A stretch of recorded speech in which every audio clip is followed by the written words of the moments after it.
प्रकाश माने हे मिरज मतदारसंघातील वंचित बहुजन आघाडीचे उमेदवार आहेत।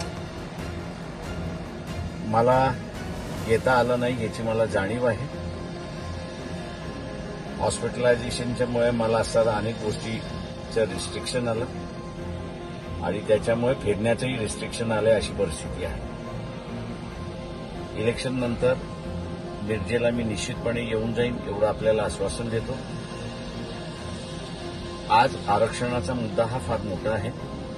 ओबीसीचा असेल किंवा एससी एसटीचा असेल, विधानसभेमध्ये आमदार असल्याशिवाय आपल्याला लढता येणार नाही अशी परिस्थिती आहे आणि म्हणून विज्ञान माने मिरजेचे उमेदवार आहेत। गॅस सिलेंडर त्यांची निशाणी आहे। तर गॅस सिलेंडर समोरचं बटन दाबून आपण त्यांना प्रचंड मताने विजयी करा हे आवाहन मी आपल्या सगळ्यांना करतोय।